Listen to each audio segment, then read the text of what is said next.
E eu vou pedir ao nosso irmão Natanael que faça as honras de apresentar o professor Janderson para nós. E respeitando muito o nosso adversário, mas sabendo que nós temos condições de vencer e iniciar a competição na parte de cima da tabela. É hora de trabalhar a ansiedade. O caminho é longo.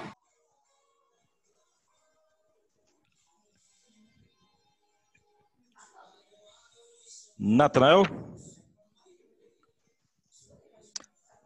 Vou pedir você para apresentar o irmão Janderson, o nosso palestrante para nós. Boa noite oficial para todos os irmãos e não maçons, inclusive uma mulher. O Janderson Santos é baiano, do sul da Bahia, também criado no Recôncavo Baiano. Já reside aqui em Aracaju há algum tempo. É casado com Carla Cristine, irmã da Sheila Cristine. Ele é graduado em é tanta graduação, vou só lembrar de uma. Biologia, esqueci o nome, professor de várias universidades, mestre, doutor, certo?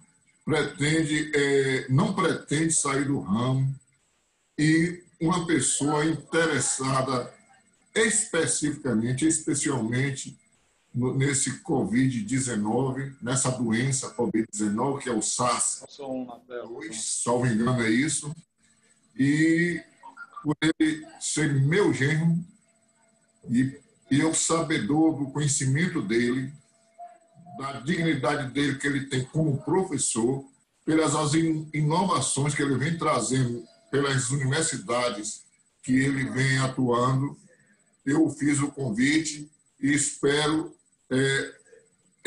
que todos se deleitem, com certeza, com... Aqui tem outro professor também, o nosso irmão procurador adjunto, certo?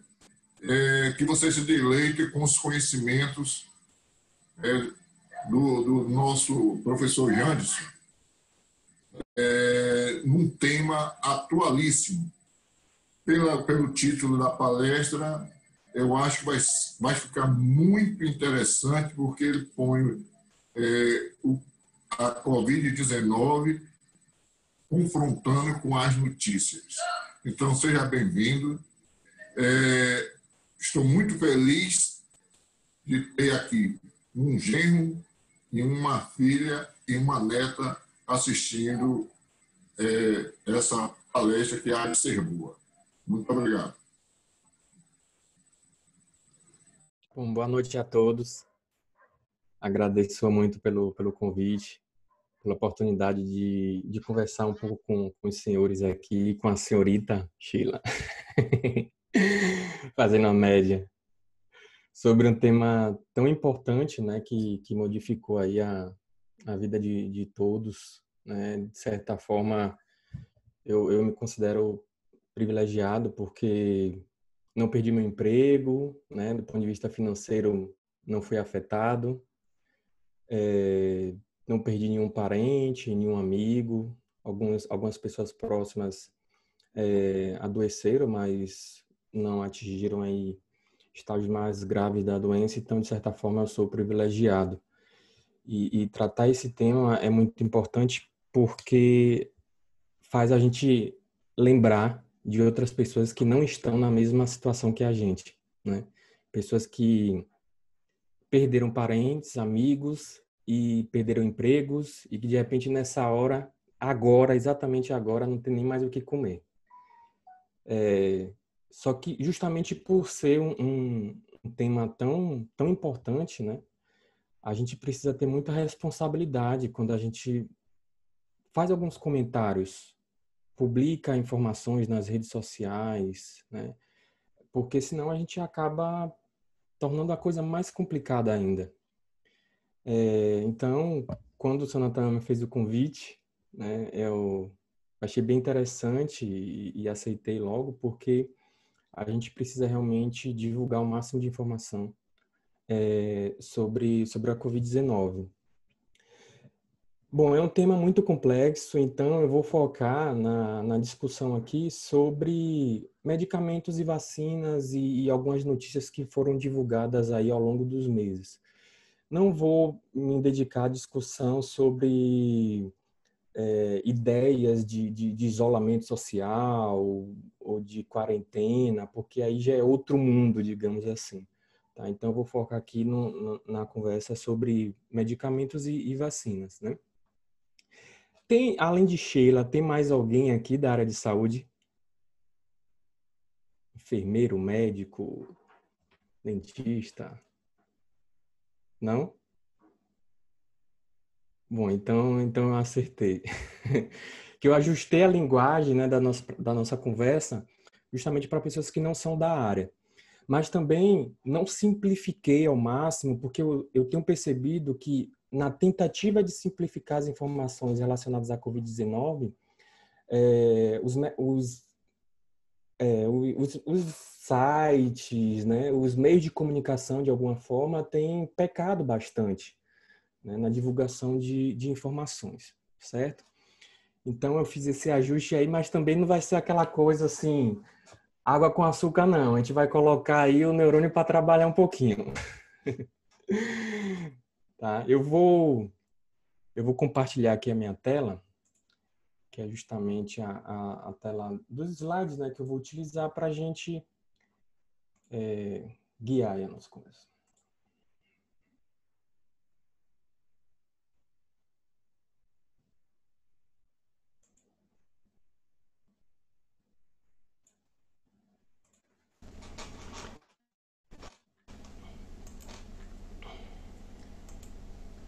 Bom, acredito que vocês já estejam, que os senhores já estejam vendo a tela do meu computador. Certo? Certo? Confirmada aí, por favor. Confirmada aí, por favor.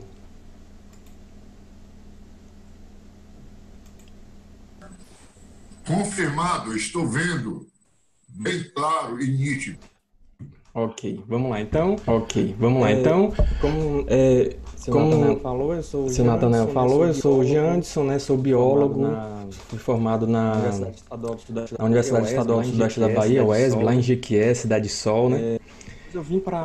Depois eu vim para Aracaju para fazer o mestrado na Federal, mestrado em biotecnologia, e durante o mestrado eu tive a oportunidade de fazer pesquisas relacionadas a desenvolvimento de medicamentos. Então essa era a minha linha de pesquisa. Ainda não fiz o doutorado, tá? Onde eu chego lá, Natanael. Mas o professor universitário aí dos cursos da área de saúde, né? Medicina, enfermagem, farmácia. Algum problema no áudio, viu? Algum problema no áudio. Está duplicado. Ok. Conforme minha assistente aqui, diz que está clonado. Ok, vou ajustar isso aqui.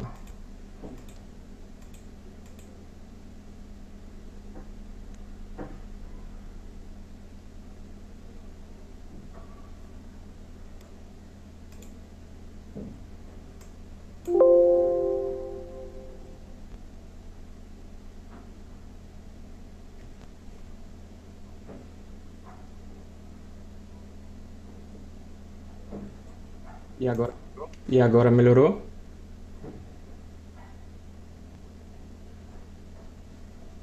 Melhorou, pode continuar. Pronto, vamos lá. Bom, e aí por conta de atuar, né, nessa área da saúde, principalmente com a educação, voltou a ficar com eu me o deparo áudio duplicado. Eu acredito que seja que a sua saída de áudio pode estar selecionada com duas saídas na placa de áudio do seu computador. Não sei se você consegue fazer essa alteração.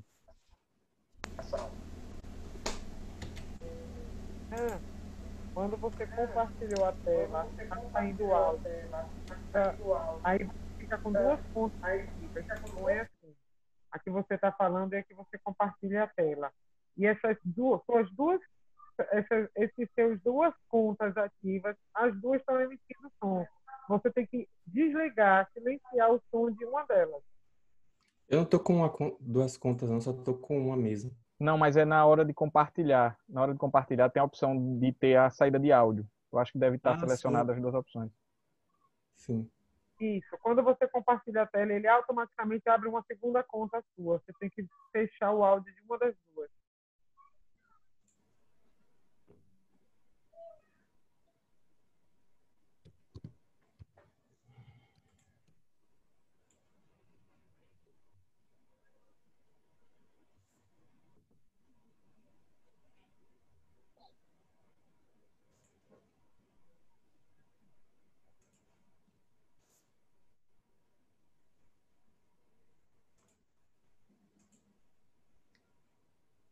Oi.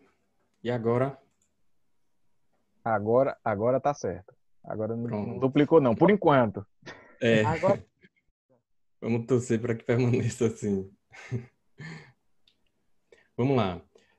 Bom, qualquer coisa vocês sinalizam aí, tá? Ou no chat, ou falando mesmo. Eu tô com o chat aqui em outra sala, em outra tela, para ficar atento justamente para responder aí quando surgir as perguntas. Bom, e aí por conta dessa atuação na área de saúde, principalmente voltada para a educação, nos últimos meses eu me deparei com muitas fake news, com muitas notícias erradas mesmo. Os alunos chegavam em sala de aula falando daquilo com toda certeza e aos poucos também pessoas do meu círculo, né, de convivência foram apresentando também algumas preocupações justamente por conta de notícias falsas. E aí eu então comecei a me dedicar a investigar algumas dessas notícias. E aí já até ofereci alguns cursos também gratuitos para os meus alunos e para outras pessoas também, justamente com o objetivo de fazer com que as pessoas compreendam que, nesse momento, é muito importante a gente ter cuidado com as informações que a gente considera como verdadeiras. E aí eu abro um parêntese, né, porque a população, de uma maneira geral, tem uma responsabilidade. E os profissionais da saúde têm uma responsabilidade ainda maior. Porque nós, profissionais da área de saúde, nós somos formadores de opinião em relação à saúde. Então, quando a gente entra na faculdade, já está no primeiro período, né, a pessoa está fazendo lá, o adolescente, o jovem está fazendo medicina, enfermagem, seja lá o que for, a família já olha para ele, para esse adolescente, como uma pessoa que entende da área de saúde. Infelizmente, o que a gente tem percebido é que muitos profissionais da área de saúde não têm tomado esse cuidado e têm ajudado a espalhar informações que não são verdadeiras, né? E aí a gente abre um parêntese aí para fazer uma discussão sobre a ciência e a notícia, né?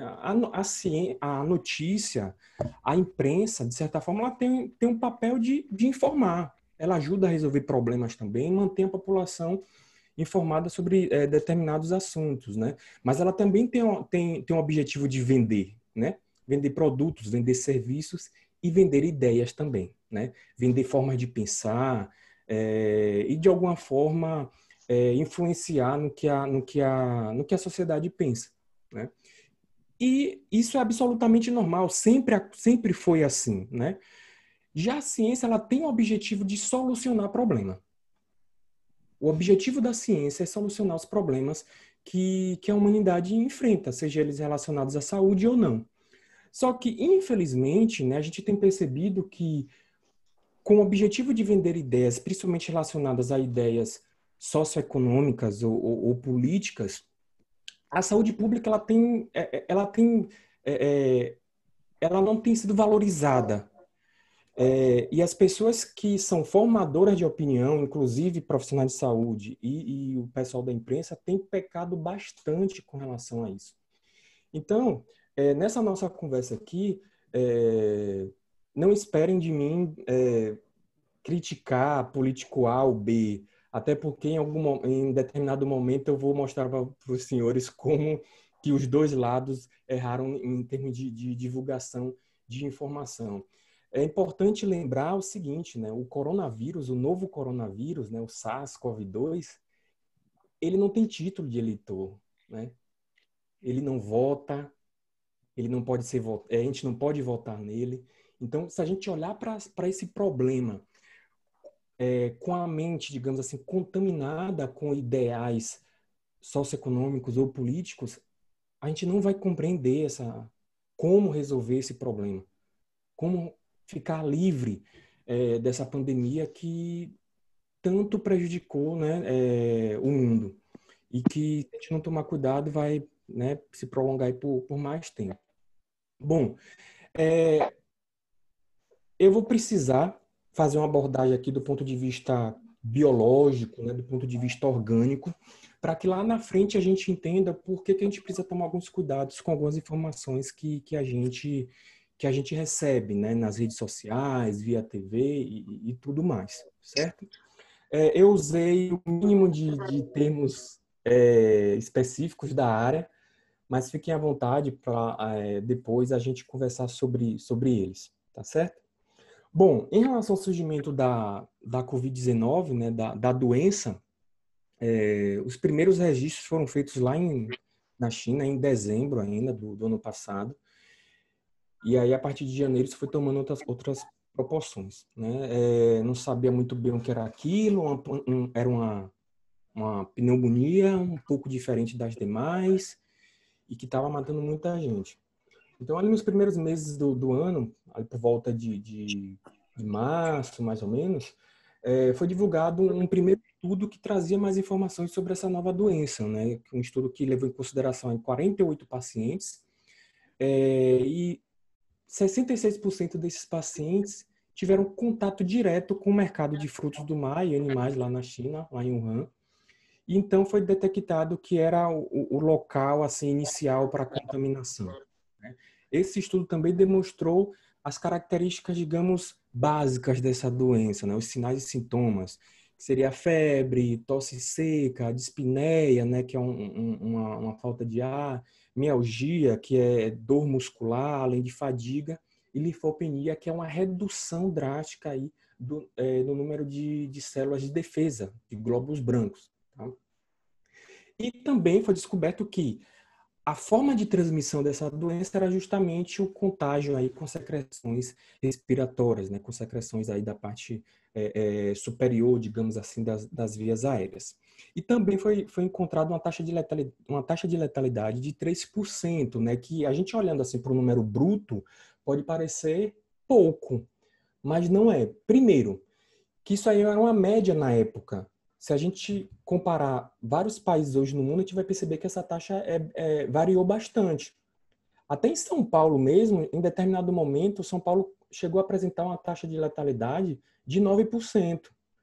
Mas mesmo que essa taxa de letalidade permanecesse constante em todo o mundo, 3%, a gente precisa lembrar que 3% de 100 pessoas são apenas 3 mortes. Mas 3% de 1 milhão de pessoas. E 3% de 2 milhões de pessoas. Né? Então, essa taxa de letalidade, tudo bem, é um dado importante, mas olhar para ele de uma forma simplória, talvez a gente não compreenda muito bem a gravidade do problema. Tá? Em relação à fisiopatologia da doença, né? O que é a fisiopatologia da doença? Como a doença se desenvolve, como ela se apresenta do ponto de vista clínico, né? E que quem está lá na área clínica precisa conhecer isso para poder pensar em tratamentos, tá? Então hoje, né? Hoje a gente já sabe muito mais coisas, muito mais detalhes do que a gente sabia lá em março, né? Então lá em março, olha o que a gente sabia, né? Tinha febre, tosse seca, dispneia, mialgia. E hoje olha o tanto de informações que a gente já tem do ponto de vista do desenvolvimento biológico, orgânico dessa doença. Tosse e febre continuam com marcadores, coriza, dor de garganta, que lá no início era um fator de exclusão. Olha que coisa interessante, né? As pessoas reclamavam de dor na garganta e aí essa informação era lida de uma forma diferente, né? Então a pessoa deve estar com alguma infecção ali na região mesmo oral e tal, sempre causa aquele probleminha na garganta, todo mundo já passou por isso, uma infecçãozinha, mas hoje a gente já sabe que é um marcador também pode ser um marcador para a COVID-19. Dificuldade para respirar, perda do olfato, alteração do paladar, distúrbios gastrointestinais. O aparelho digestivo é bastante alterado no paciente que apresenta a COVID-19, claro, naquele paciente que evolui ali para quadros mais graves. Cansaço também, diminuição do apetite e a falta de ar novamente, né? Que aqui um dos marcadores mais importantes e que realmente pode prejudicar também bastante a sobrevivência do paciente. Bom, em relação a medicamentos, o que está no auge mesmo em termos de discussão é a cloroquina, né? Que de certa forma já diminuiu um pouco assim, os holofotes, mas ainda tem muita gente comentando sobre a cloroquina. E a ivermectina. Mas, na verdade, existem vários medicamentos que, nesse exato momento, estão sendo testados, né? Aqui eu trouxe um recorte, uma foto de um artigo científico, de um trabalho científico, que apresentou justamente a descoberta, né, de drogas que poderiam ser tratadas, que têm um potencial para serem utilizadas no tratamento da COVID-19. Dentre elas, aqui nessa tabela, né, essa tabela apresenta vários medicamentos que já são utilizados para tratar outras doenças virais, como tratamento da AIDS, hepatite C e várias outras doenças, tá? Então, hoje, a ciência está olhando para vários medicamentos. Esse recorte aqui é um recorte na imagem de uma página da internet que mostra que, na verdade, é um rastreador de medicamentos, de tratamentos que estão sendo utilizados aí para combater, né, o novo coronavírus. A gente pode encontrar esse rastreador no site do jornal americano, né, do The New York Times, e também no site da Organização Mundial de Saúde. Depois eu posso até compartilhar esse link aqui para os senhores no chat. Tá? Então, o que é que a gente tem hoje? Que dois medicamentos, duas substâncias estão sendo amplamente utilizadas, principalmente a dexametasona e remdesivir, que são dois medicamentos anti-inflamatórios, 2 promissores, 10 que têm uma evidência aí provisória, 2 que não são promissores e outros que já são considerados como fraudes. Então, a gente tem um leque, tá? A gente tem um leque. Então, se esses medicamentos estão sendo utilizados hoje no Brasil, ivermectina, azitromicina e tal, não der certo, também não é o fim do mundo, não. A gente tem, do ponto de vista científico, a gente tem outros alvos, digamos assim, farmacológicos que a gente pode estar atingindo para poder combater aí a COVID-19. Como aqui já apareceu a palavra evidência, eu quero chamar a atenção do significado dessa palavra, né? Se a gente procurar no dicionário, evidência tem um sinônimo de prova, né? De comprovação de que algo existe ou aconteceu. Só que no meio científico, quando a gente fala de evidência, a gente está se referindo mais a resultados iniciais. E aí começou a bagunça. Porque alguns cientistas divulgaram, né, que tinham evidência de determinado medicamento e tal, e aí a imprensa e as pessoas que não são da área e que realmente não têm a obrigação de saber, entenderam essas evidências, esses resultados iniciais como prova de que medicamento A, B ou C curam. E isso virou uma bola de neve, né, que a gente tem assistido aí. Bom, aqui não vai dar tempo a gente abordar, né, sobre todos os medicamentos que estão sendo testados, avaliados aí pelos cientistas, mas eu vou chamar a atenção de um, que é a cloroquina ou hidroxicloroquina, porque é algo que foi bastante noticiado, as pessoas têm muitas dúvidas. Bom, a cloroquina ou a hidroxicloroquina foram medicamentos desenvolvidos principalmente por conta de uma demanda que surgiu das guerras, das duas grandes guerras, a Primeira e a Segunda Guerra Mundial, porque os exércitos perdiam muitos soldados por conta da malária. Por mais que essas guerras tenham envolvido ali países europeus, mas houve batalhas também em outros países, principalmente países africanos, que têm um clima tropical e que nesses países a gente encontra, né, os transmissores, os vetores, que acabam contribuindo para o surgimento de doenças tropicais como a malária. Né? A gente não encontra a malária na Noruega, na Alemanha. Tá? E aí, nessa corrida, digamos assim, das guerras, né, muitas pesquisas foram financiadas justamente para desenvolver medicamentos que combatiam a malária. E a quinina era uma substância bastante utilizada. Era uma substância extraída de uma planta e com o tempo isso foi ficando escasso, essa matéria-prima. E aí houve uma corrida industrial para produzir uma substância lá no laboratório da indústria, síntese química, e não pegar uma substância de uma planta. Tá? Foi quando, então, surgiu a cloroquina. Que depois passou por algumas modificações e foi sintetizada, então, uma outra substância chamada a hidroxicloroquina, que elas apresentam aí algumas diferenças do ponto de vista de eficiência, eficácia, segurança, tá? Mas fato é, as duas, né, tanto a cloroquina quanto a hidroxicloroquina, são utilizadas há anos para tratar a malária e tratar também doenças autoimunes como a artrite reumatoide e o lúpus, tá? Então a gente já tem aí décadas de utilização desses medicamentos. Tá? A artrite reumatoide, uma doença aí que acaba prejudicando as articulações, tanto articulações grandes como os joelhos, como articulações menores, né, as falanges lá nos dedos, tanto dos pés quanto das mãos. Não tem cura, a gente usa alguns medicamentos para retardar a evolução dessa doença e melhorar a qualidade de vida do paciente. O lúpus eritematoso também, que surge aí como as úlceras na pele, mas que é uma doença autoimune e que muitos tecidos, muitos órgãos do nosso corpo acabam sendo lesados pelo próprio sistema imunológico. Então, é o nosso sistema de defesa atacando o nosso próprio corpo, né? E aí vários órgãos são afetados, né? Pulmões, rins, pele, e também é uma doença que não tem cura. A gente usa alguns medicamentos para retardar a evolução da doença e aí dar uma sobrevida para o paciente, tá? Essas drogas, elas são utilizadas também, como eu falei, para tratar a malária, e aí há muito mais tempo, né? E como é que ela funciona? Por que ela é usada no tratamento da malária?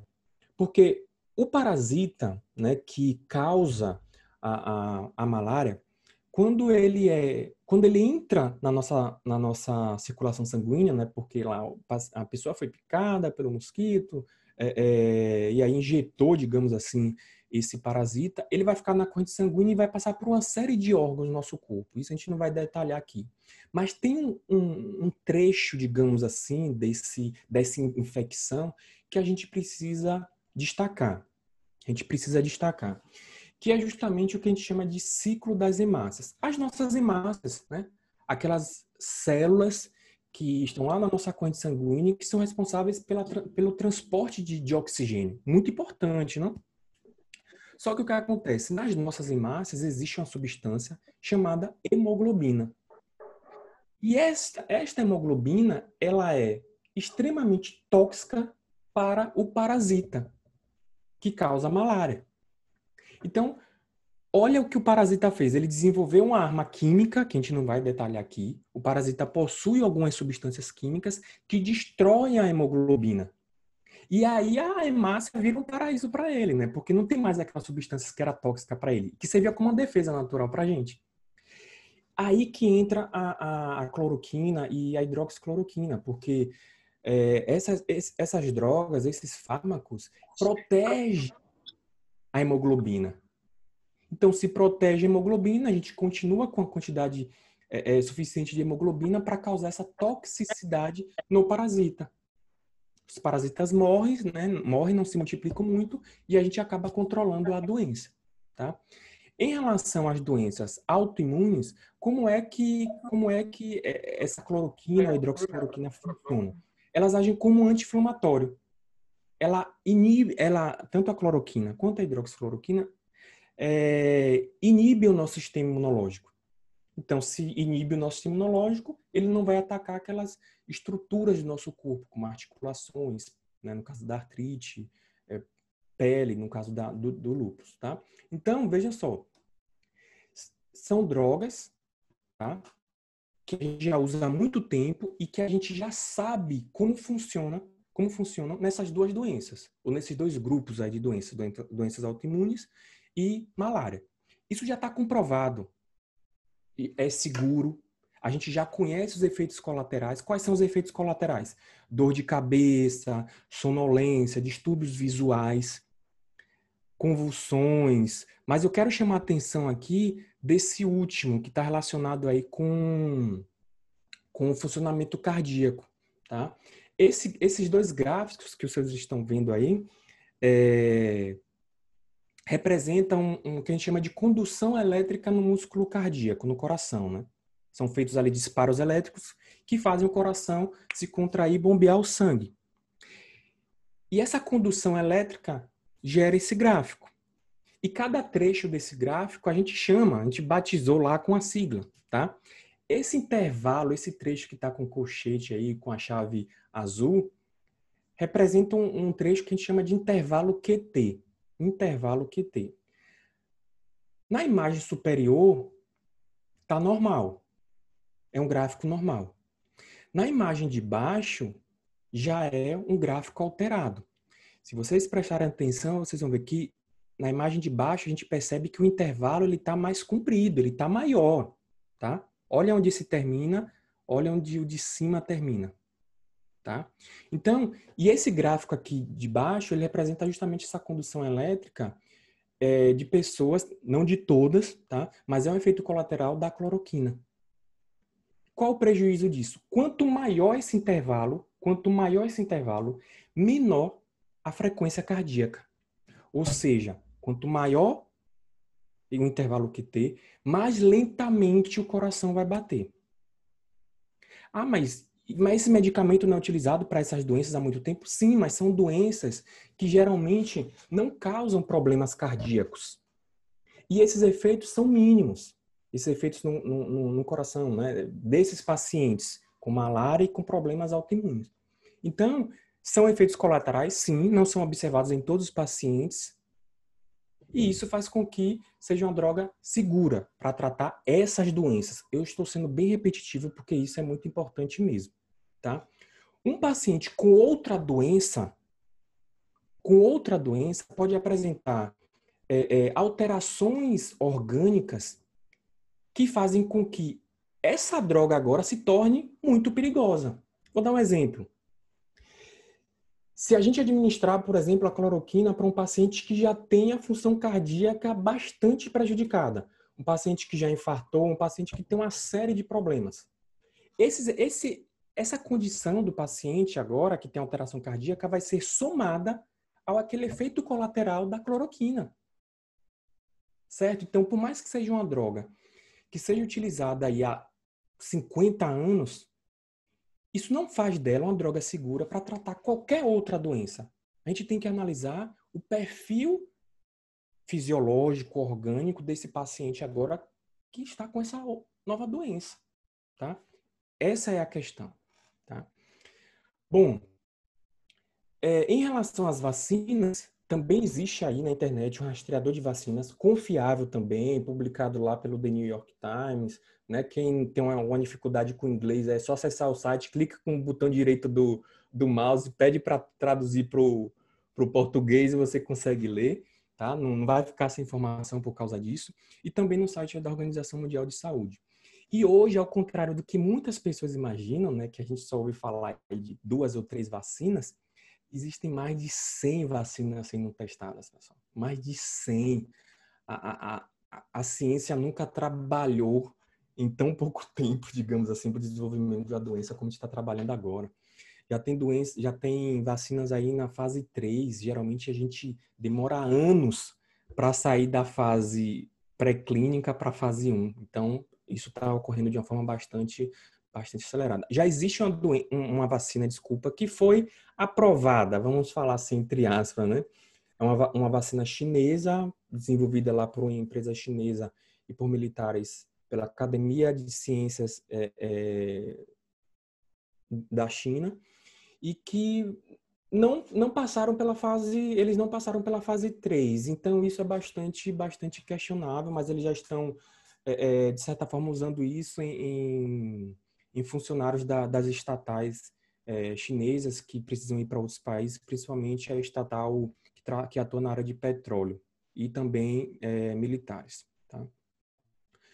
E aí começa a surgir algumas polêmicas, né? A verdade é que trata-se de um vírus novo, a gente não tem droga para ele, a gente não tem vacina, e a alternativa é tratar os sintomas. E olhar para aqueles medicamentos que já são utilizados para tratar outras doenças virais, porque se também é causada por um vírus, já guarda alguma semelhança ali, né? Não é idêntico, porque são vírus diferentes, e isso faz toda a diferença. Mas é mais fácil um medicamento antiviral, que a gente já conhece, funcionar do que a gente pegar, sei lá, um antiácido. Vamos testar o Sorrisal. Né? Não faz sentido algum. Então, a gente faz essa análise justamente para refinar, digamos assim, filtrar e olhar para aqueles medicamentos que têm uma possibilidade maior, digamos assim, uma probabilidade maior para dar certo, né? Só que existe autorização para o médico prescrever esses medicamentos que não foram comprovados? Existe. Existe uma coisa na medicina chamada tratamento, que a gente chama de tratamento off-label. O que é um tratamento off-label? É a possibilidade do médico, tá? Que é quem pode prescrever, né, medicamento, do médico prescrever um medicamento ou usar algum outro artifício que foi aprovado para tratar outra doença, mas agora, diante desse novo contexto do paciente, de uma nova doença, ele pode testar. Ele viu alguma coisa ali na prática clínica, um paciente que já fazia uso de determinado medicamento e não evoluiu muito, não chegou no estágio grave da Covid. Esse paciente ele já fazia uso desse medicamento lá por causa de outra doença. Digamos, malária. Paciente que tinha malária e pegou Covid. O paciente estava usando cloroquina e, em se tratando de Covid, ele não atingiu, né, estágios mais graves. Será que aquela cloroquina que ele estava utilizando para tratar a malária protegeu ele em relação ao novo coronavírus? Então, são essas informações que só quem está lá na clínica vai captar, quem está em contato direto com o paciente, né? Então, por conta disso que existe esse parêntese aí, né, em termos de legislação, que autoriza o médico a fazer uso desses medicamentos, tá? Só que aí tem que, né, precisa ser responsável. Veja só, a gente vai ficar fazendo uso desse tratamento sem uma comprovação eternamente, né? E esse tratamento off-label, como é que ele foi divulgado para a população? Como é que isso foi divulgado? Como é que esse suposto benefício da cloroquina, da ivermectina, como é que isso foi divulgado para a população? A gente ainda está no tratamento off-label. A gente já está no mês de agosto.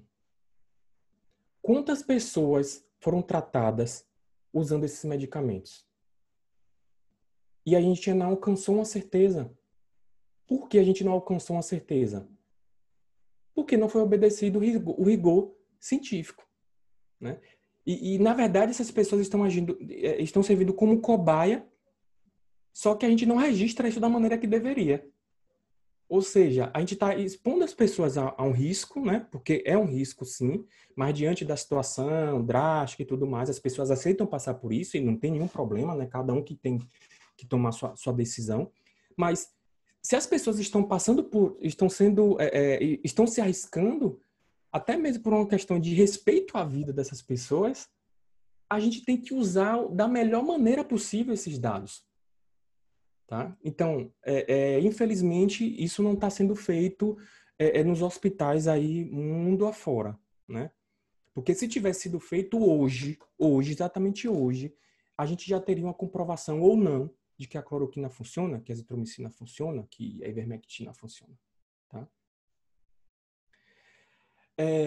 Mas, afinal de contas, como esse desenvolvimento do medicamento ocorre? Bom, primeiro são feitas análises químicas, né, porque é necessário investigar do ponto de vista químico, até mesmo para saber como que esse medicamento vai ser administrado, vai ser intravenoso, vai ser oral, né? Qual é a embalagem que esse medicamento vai ser armazenada. Precisa de um frasco escuro para proteger da luz, vai precisar ser refrigerado, então isso é importante do ponto de vista logístico, né? E mercadológico também. Depois são feitos estudos bioquímicos, né, para saber se altera, se tem alguma relação ali com o hormônio e tal. São realizados estudos em animais de pequeno porte, então geralmente rato, camundongo, em células isoladas. Então, sei lá, pega a célula do pulmão da pessoa, célula da pele, coloca em uma plaquinha de vidro lá no laboratório, que a gente chama de placa de Petri, e pinga a substância ali e vê o que é que acontece com a célula, ou com o vírus, com a bactéria. Opa, matou os vírus que estavam aqui nessa plaquinha de Petri. Mas veja, será que dentro de um organismo funciona também? Aí então vai fazer os testes em animais de pequeno porte, né? Rato, camundongo, deu certo? Animais de maior porte, porco, cachorro, por aí vai. Até chegar no primata, no macaquinho, que é o animal mais parecido com o homem, do ponto de vista anatômico, né? Do ponto de vista funcional, fisiológico. Deu tudo certo, agora sim passa para os testes em humanos. E aí, com humanos, a gente ainda precisa obedecer uma série de etapas. Porque, pessoal, não basta a gente avaliar se aquele medicamento matou aquele vírus ou aquela bactéria. A gente tem que investigar também se ele não causou um problema. O que é que adianta um medicamento acabar com todos os vírus que estão no corpo da pessoa e causar uma lesão grave no sistema nervoso, lá no cérebro? E a pessoa morrer por conta desse prejuízo nervoso. Não adiantou nada, o objetivo.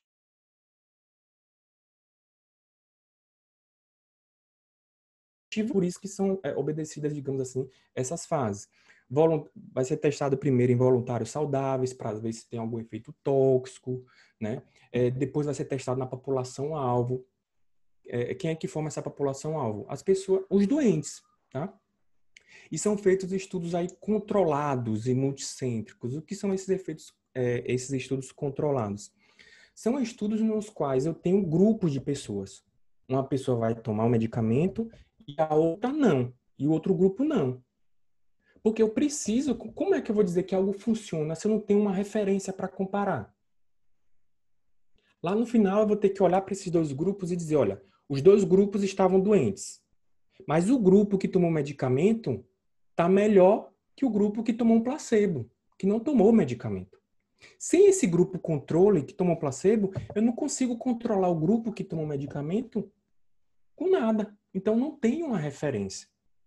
E quando a gente fala de randomizado, eu acho que você já deve ter visto aí estudos controlados e tal, isso significa o quê? Que as pessoas que estão participando do estudo, tanto as pessoas que estão administrando o medicamento, quanto aquelas que estão recebendo o medicamento, não sabem o que estão administrando ou ingerindo naquele momento.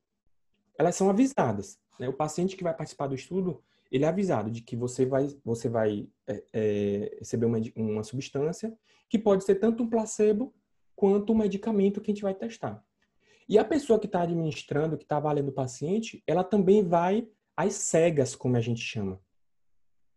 Por quê? Porque senão eu que estou avaliando o paciente, eu que sou pesquisador, sabendo que João está no grupo do tratamento, eu quero que a droga funcione. Então eu vou avaliar João já com a visão distorcida. A tendência é considerar João como um paciente que está numa situação boa, na hora de analisar alguns parâmetros. Tá? Por isso que tem que ter esse controle científico, senão a pesquisa fica enviesada, né? Fica viciada. Em relação às vacinas, existem também etapas que esse estudo precisa seguir tá? Para justamente garantir a segurança, a eficácia, tá? da vacina. Então, também precisam ser feitos estudos pré-clínicos, nos quais a vacina vai ser administrada em animais, para a gente ver a segurança e ver se o sistema imunológico desses animais responderam, né? Porque eles precisam ser estimulados para combater o vírus, né? A fase 2, na qual os cientistas vão administrar essa vacina em um número pequeno de pessoas, né? Cerca de dezenas, no máximo aí, centenas de pessoas. A fase 3, que aí já é um estudo de grandes proporções, tá? A fase 3 já é um estudo de grandes proporções, que já vai, nessa fase 3, a vacina vai ser administrada em milhares de pessoas e em continentes diferentes. Por que em continentes, em países diferentes? Para avaliar se a genética daquela população interfere na ação da vacina. Porque do ponto de vista, claro, somos todos seres humanos, somos muito semelhantes do ponto de vista genético. Mas se a gente comparar a população asiática com a população africana, com a população americana, a gente vai perceber diferenças genéticas. E o medicamento, uma vacina, pode ser mais eficiente, mais eficaz na população asiática ou na população africana. Então, isso precisa ser levado em consideração também, tá? E aí depois parte para a fase de aprovação, né? Os órgãos reguladores de cada país vai revisar esses dados justamente para garantir a segurança. No caso do Brasil, a gente tem aí a Anvisa, nos Estados Unidos tem a FDA, na Europa tem a Agência Europeia de Fármacos, né? Então, isso precisa ser, esse protocolo precisa ser seguido. Diante dessas informações que eu compartilhei com os senhores e com as senhoritas, eu vi que entrou mais, acho que é Suelen, se eu não me engano. Diante dessas informações, a gente precisa agora olhar para a polêmica que envolve a Covid, né? Porque muitas pessoas acreditam e defendem abertamente que medicamento A ou B cura é uma cura realmente para a Covid-19. Mas quem garante, né, que o fruto dessa cura, que o fruto que a cura é fruto desse medicamento A? Quem garante que aquele paciente que tomou lá a hidroxicloroquina, ele foi curado pela hidroxicloroquina? Quem garante que não era o padrão de alimentação que ele segue? Ou outro medicamento que ele faz uso? Ou até mesmo um fator genético. De repente ele tem alguma alteração genética que protege ele aí contra a infecção mais generalizada, né? Então, quando a gente fala de estudo controlado, é justamente para explicar isso, pessoal. Explicar isso. Vejam só, eu estou, né, no isolamento social, trabalho de casa, mas minha esposa trabalha na Secretaria de Saúde de Aracaju. Então, todo dia ela está na rua, vai em hospitais e tudo mais. Até hoje, aqui em casa, né, tem um enteado, ela, eu, e a gente ninguém contraiu ainda essa infecção. Eu poderia dizer que o que está nos protegendo é a água que a gente bebe aqui em casa. Não tem alguma coisa diferente aqui na água que a gente bebe em casa que está protegendo a gente contra o vírus, porque ela está na rua todos os dias, desde quando começou a pandemia. Eu posso dizer isso? Não, eu não testei isso. Assim ocorre com os medicamentos também. Então, para eu afirmar que o medicamento cura, eu tenho que pegar 2 grupos de pessoas, padronizar ao máximo os fatores aos quais esses 2 grupos estão expostos, e idade e tudo mais, de tal forma que a única diferença que existe entre esses 2 grupos seja o tratamento. Um tomou o medicamento e o outro não. Porque lá no final do estudo, a diferença no resultado vai ser, com certeza, fruto do tratamento, certo? Senão a gente corre o risco de entrar no que a gente chama de correlação sem casualidade. E aí eu trouxe esse gráfico para mostrar aos senhores.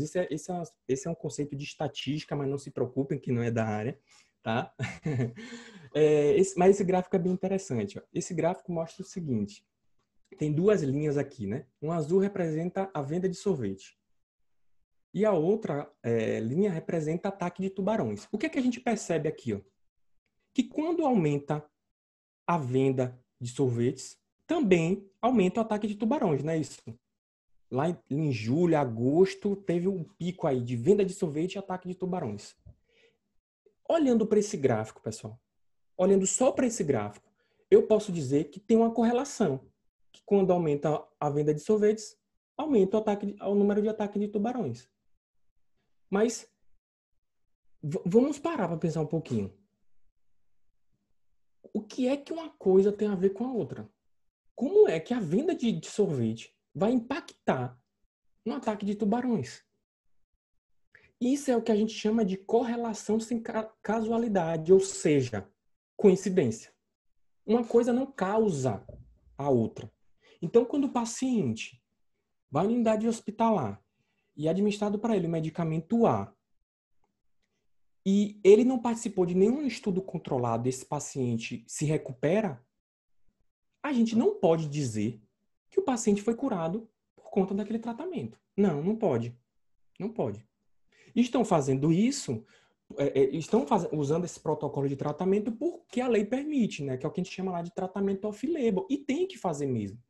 Mas a gente precisava aproveitar esse momento do tratamento off-label e fazer com que essas pessoas... E colocar essas pessoas nesses estudos, organizar, né? X pessoas estão fazendo tratamento usando cloroquina, X estão usando a ivermectina, X pessoas estão usando a cloroquina mais a azitromicina.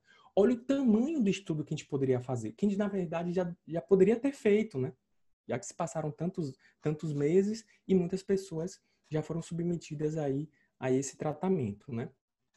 E aí eu trago um exemplo para que os senhores percebam a gravidade disso, né? Eu trago um exemplo de um passado recente, por volta ali de 2015, 2016, surgiu uma pílula que supostamente curava o câncer, uma pílula produzida por um professor, um pesquisador da Unicamp, era da USP, eu não lembro exatamente agora, e que ele afirmava com toda certeza que os testes deles comprovavam que curava qualquer tipo de câncer. Detalhe, se a gente entrar hoje no currículo dele, que ainda está na internet, ele já faleceu, mas ainda existe o currículo dele no Conselho Nacional de Pesquisa, a gente vai perceber que não foi feito nenhum teste com humano. Nem com macaco. Só foi feito teste com células isoladas e com ratos. Gerou toda uma polêmica, né? Porque, afinal de contas, todo mundo teme o câncer. E aí, a gente sabe que a política ela é feita com base na popularidade. Se aumenta a pressão popular, os políticos vão na onda. E aí, o que foi que aconteceu? Né? Teve projeto de lei e tudo mais, e a justiça também atuou nisso, né? Alguns tribunais aí, e obrigaram a universidade a produzir e distribuir essa pílula. Porque a universidade já tinha punido o professor, porque isso, do ponto de vista científico, é antiético. Enfim, em 2017, após a realização de estudos, ficou comprovado, então, que a fosfetanolamina, né, que era a substância presente na pílula, não era eficiente contra o câncer. Teve um tipo de câncer que ela apresentou ainda algum resultadozinho ali, não sei se foi o melanoma, não lembro exatamente qual foi, mas foi testada em mais de 20 tipos de câncer, e nesse que ela apresentou um resultado ali significativo foi apenas em um paciente. Eu pergunto aos senhores, quantas pessoas não morreram por conta desse tratamento errado? Porque essa pílula, ela não trazia nenhum efeito, nenhum mal-estar que, por exemplo, a quimioterapia provoca. Quantas pessoas não pararam de tomar quimioterapia para tomar essa pílula que não produzia efeito nenhum? Né? Então, é por isso, pessoal, é por isso que o rigor científico ele deve ser seguido. Ah, mas é uma situação que não tem medicamento. Pessoal, oferecer falsas esperanças para um paciente é tão cruel quanto negar um tratamento. Se a gente precisa arriscar, a gente precisa arriscar usando esses dados para que em um espaço curto de tempo esse tratamento deixe de ser um risco, deixe de ser uma aposta para se tornar uma realidade segura, né? E aqui já trazendo alguns exemplos não vou me prolongar muito mais, mas só trazendo um exemplo aqui em relação à cloroquina também, de um erro de divulgação de informação que ataca o uso da cloroquina e outro que defende, né? Isso aqui é um recorte de um dos jornais, né, mais importantes aí na América, que é o El País. E em maio, 22 de maio, foi divulgado, né, que o maior estudo sobre a cloroquina e hidroxicloroquina demonstra que aumenta o risco de arritmia e morte, ou seja, a cloroquina mata e tem que parar de ser usada. Só que aí, quando a gente para analisar esse estudo, a gente percebe que o estudo que condenou a cloroquina, ele não seguiu os rigores científicos. Isso foi bastante constrangedor para o jornalista lá, para o repórter e para o próprio jornal, que depois eles tiveram que publicar outra matéria, né? Que é a que está aqui ao lado. Mais de 100 especialistas alertam para falhas em estudo que condenou o uso da cloroquina no mundo. Então, não se tem esse cuidado na hora de publicar. Então, muitas pessoas, né, simplesmente estão aí torcendo contra a cloroquina. Gente, é uma loucura. A gente tem que torcer contra o medicamento. Tem que torcer para que ele dê certo. Agora, tem que seguir o rigor da ciência. O outro exemplo, que aí já é um exemplo inverso, né, de uma pessoa que defende a cloroquina. Eu vou colocar aqui para rodar o vídeo e gostaria que vocês confirmassem se estão ou não ouvindo o áudio aí do vídeo, tá? Estão ouvindo? Não, o áudio não está saindo, não. Pronto, a gente não vou, depois eu compartilho esse link com os senhores e eu vou explicar o que é esse vídeo. Nesse vídeo, Alexandre Garcia, um jornalista renomado, né? Todo mundo conhece ele. É um cara que, de certa forma, impõe ali notícias, confiança nas notícias que passa. Nesse vídeo, ele apresenta um artigo científico que, segundo ele, é a prova de que a cloroquina funciona e que não há risco e tal. E ele encerra esse vídeo falando exatamente dessa forma. Não há mais o que comentar. A cloroquina funciona. Eu, como um bom curioso, né, pesquisei, então fui procurar o artigo que ele citou no vídeo. Esse artigo aqui é a capa do trabalho, né, da pesquisa que foi divulgada. E fui, então, ler as conclusões desse trabalho científico. Está lá na página 6 e na página 7. Fiz questão de trazer isso para vocês. Posso compartilhar depois para quem quiser conferir. E a conclusão do artigo é totalmente diferente da conclusão que ele divulgou no vídeo dele. Em um canal no YouTube que tem trocentos seguidores. E a conclusão é a seguinte: nossos resultados, né, confirmam aí um potencial da cloroquina. Só que existe a necessidade de realizar novos estudos controlados para avaliar a segurança e a eficácia da hidroxicloroquina como uma terapia para a Covid-19 em pacientes hospitalizados. E considerando o contexto, né, atual, o uso da cloroquina pode ser, né, ele está dizendo que pode ser uma importante, pode desempenhar um papel importante para reduzir o número de mortes. Então, esses dois exemplos que eu dei aqui mostram como que os meios de comunicação estão sendo bastante irresponsáveis com a divulgação em relação à Covid-19.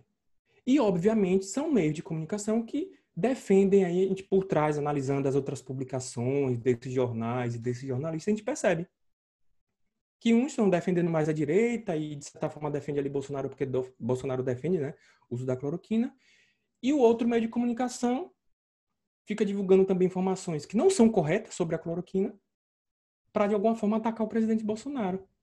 Só que nessa situação, como eu falei lá no início, pessoal, o vírus, ele não tem título de eleitor. A gente não vai votar no vírus.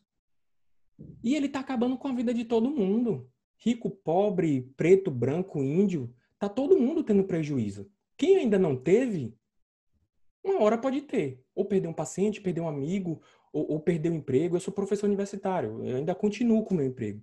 Mas quem me garante que nesse próximo período a universidade não vai perder muitos alunos e eu não vou ser demitido?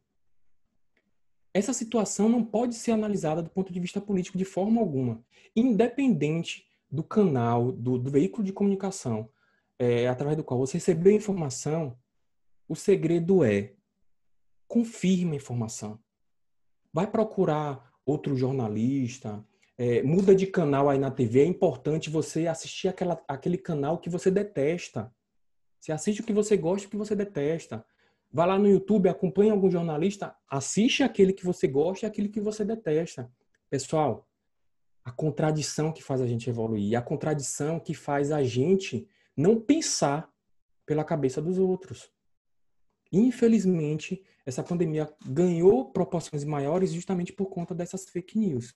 E aí, para não deixar a imagem aqui de arauto do fim do mundo, né, eu quero deixar claro que a ciência está evoluindo. A questão é que a ciência ela não evolui na velocidade da urgência. Por mais que a gente tenha acelerado aí a produção de vacina e tudo mais, existem testes em laboratório, por exemplo, que são feitos, que por mais que a gente colocasse, investisse ali todo o dinheiro do mundo e colocasse nesse grupo aí de cientistas, os melhores cientistas do mundo, ainda assim não teria como a gente abreviar todos os estudos. Existem protocolos de teste em laboratório que a gente precisa realizar durante 20 dias, 30 dias, 60 dias. Eu fiz estudos aí na UFES, aqui na Federal de Sergipe, que eu observava o camundongo lá durante 28 dias. Porque é o tempo necessário para ver alguma resposta orgânica. Claro que isso aí muda de medicamento, de uma vacina para outra. Então a ciência está evoluindo, a gente só precisa tomar as medidas de segurança necessárias e tal. Eu sei que isso também tem polêmica em relação à quarentena e tal, mas isso é outra coisa. Mas importante é a ciência está evoluindo. E para fechar aqui, ó, eu fiz uma comparação sobre isso aqui é um site no qual a gente encontra pesquisas sobre doenças, sobre vírus e tal. É um dos melhores que a gente encontra hoje. É um site da Biblioteca Americana. E eu fiz uma busca aqui, eu coloquei para pesquisar sobre vírus HIV. Olha quantas pesquisas apareceram. 185 mil pesquisas em relação ao HIV. Já tem muito tempo, né? Desde a década de 80 aí.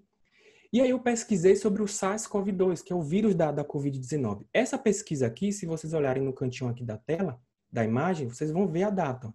8 de abril. Olha quantas pesquisas tinham sobre o novo coronavírus, né? Aqui onde eu estou passando o mouse. 674 pesquisas. Isso em abril. E aí eu realizei essa pesquisa também no dia 17 de julho. Olha quantas pesquisas já foram feitas, pessoal. 12.766 pesquisas. Então, a ciência está evoluindo, sim. A gente ainda não descobriu tudo, mas ela está evoluindo. Uma hora a gente vai passar disso. A gente vai superar isso. E aí, como tópicos aí principais para reflexão, eu deixo essas 3 mensagens, né? Que a ciência nunca evolui na velocidade que desejamos.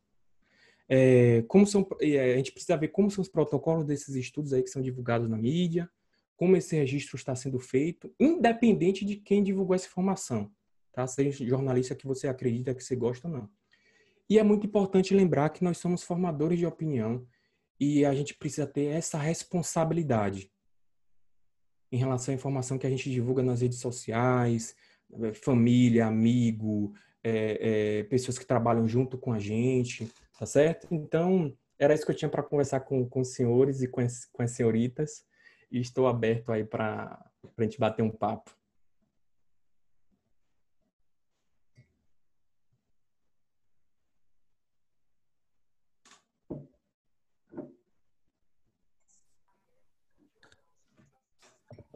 Os nossos irmãos aí podem ficar à vontade para fazer a pergunta ao professor Jandson. Como primeiro comentário, nós temos aqui da nossa cunhada Suelen, da loja Peptia. Ela disse que foi uma ótima palestra e que as informações são muito importantes e concluiu com um aplauso para o nosso professor. Obrigado. Vou passar a palavra agora para o irmão Vilela. Boa noite, professor. Parabéns. Não foi uma palestra, foi uma aula. Uma aula séria, profunda, onde guiou a cabeça de quem não participa da ciência para a direção segura. Realmente o jogo da notícia é perigoso. A pergunta é bem simples. Olha, na minha família nós temos médicos, enfermeiros, tá? Temos várias pessoas na área de saúde e trabalhando ativamente.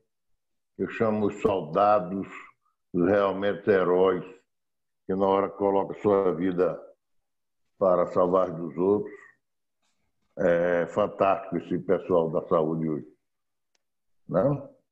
Agora a pergunta é, nós, por lei que sejamos, nós sabemos que se toma-se providências, se faz-se medicações e outras coisas para se autoproteger, ou seja, aquela coisa que você toma para prevenção. Né? Eu vou comer uma buchada, vou comer uma feijoada que a Branquinha preparou, vou tomar logo um remédio para não ter uma dor de barriga depois. E isso, eu acho que o professor doutor está entendendo a minha pergunta. No momento atual, nós temos que viver em cima disso, o que nós vamos administrar quanto remédio, que procedimento fazer. Olha, nós vimos de uma cultura, eu digo que eu sou adolescente da terceira idade da maçonaria, com 67 de idade, 67 anos, 47 anos de petróleo. Então a gente já trabalhou, nós já trabalhamos nos expondo demais a tudo. Um dos produtos que mais pode expor o ser humano é o petróleo que você tira lá do fundo da Terra, que está lá há mais de 200 milhões de anos. O que vem junto com ele, uma interrogação que pode trazer. Então nós já nos expusemos a tudo isso, e aí vem a minha pergunta. Nesse momento atual, em um momento de dificuldade, começando a ter algum indício de que a pessoa está contaminada pelo vírus, a sua opinião é de que deveria fazer que tipo de medicação? Eu sou um pouco assim, eu não gosto muito de política, eu sou meio de centrão, minha formação, eu sou ex-aluno do Colégio Militar do Exército Brasileiro, depois entrei na maior empresa do mundo e a melhor do mundo, que é a Petrobras. Não sou apaixonado por ela, não. Viu? É a melhor e a maior do mundo. Então, sou apaixonado pela Petrobras, mesmo que nós sabemos a eficiência que ela fez por esse país e o que ela gastou de bilhões de reais em pesquisa junto às universidades brasileiras. A Petrobras sempre foi o grande alicerce da pesquisa da ciência no Brasil. A pergunta, qual a sua opinião? Eu entendi pela sua palestra muito bem feita que a partir de agora, se eu tiver algum sintoma, eu vou tomar cloroquina mesmo. Estou certo na pergunta, professor? Veja só, essa conversa sobre a cloroquina, sobre os medicamentos que estão sendo utilizados, é uma conversa que está polarizada, né? Está polarizada. Então, tem as pessoas que defendem que é para usar e outras que defendem que não é para usar. Para mim, são duas opiniões erradas. Porque, veja só, a gente não tem medicamento hoje. Então, a gente precisa olhar para o leque de medicamentos que a gente encontra na indústria farmacêutica e analisar quais desses medicamentos podem trazer algum benefício. E aí foi o que eu comentei durante a palestra. Vamos testar aqueles medicamentos que já são utilizados para tratar outras doenças virais, outras infecções, outras doenças parecidas com a Covid-19. Isso é certo. A gente tem que testar. Claro, com a anuência do paciente, né? O médico lá tem que perguntar, você quer tomar a cloroquina, você quer tomar a ivermectina? Se o paciente quiser tomar, ele é o senhor, né, dessa decisão aí. A minha crítica é em relação à não utilização desses dados para que a gente comprove ou não o efeito desse medicamento. Porque se não faz efeito, a gente tem que partir para outro, ora. A gente vai ficar eternamente sobre um teste. E aí, eu já tive a oportunidade de conversar com vários médicos, vários gestores de saúde, até de cidades aqui do interior de Sergipe, e eu sempre faço uma pergunta, e até hoje ninguém soube me responder. Quantos pacientes já foram tratados com azitromicina e cloroquina e foram curados. Aí eles me respondem. Aí eu pergunto, aí eu faço assim, a outra pergunta. Essa cura foi provocada pela azitromicina ou pela cloroquina? Aí ninguém sabe responder. Sabe por que ninguém sabe responder? Porque ao longo desses meses não foi planejado um estudo científico nos hospitais. A gente não está falando de laboratório, não, é nos hospitais. Porque aquela fase de teste in vitro com animais de pequeno porte, com esses medicamentos, não há necessidade de fazer mais, porque isso já foi feito décadas atrás. Entenderam? Esse é o X da questão. A gente já pulou etapas nesse desenvolvimento do medicamento, porque são medicamentos que já estão no mercado há muito tempo, mas isso não quer dizer que são seguros nesse novo contexto. Então, vamos testar? Vamos. Mas vamos testar do ponto de vista científico. O paciente chegou no hospital, aceita tomar? Aceita tomar. Então, vamos fazer uma série de análises com esse paciente, uma série de padronizações, para daqui a 1 mês, 2 meses, os especialistas sentem e falem, olha, a gente tem aqui quantitativo, grupo tal, tomou azitromicina, melhorou a pressão arterial, melhorou a respiração. Grupo que tomou ivermectina, não melhorou a respiração, mas também já não teve problema lá no aparelho digestivo. Opa, tem como combinar esses 2 medicamentos? Vamos testar. Vocês estão entendendo? Não é a questão de não usar ou usar. É a questão, o problema é como que esse tratamento está sendo feito. É como se a gente estivesse queimando a oportunidade de teste.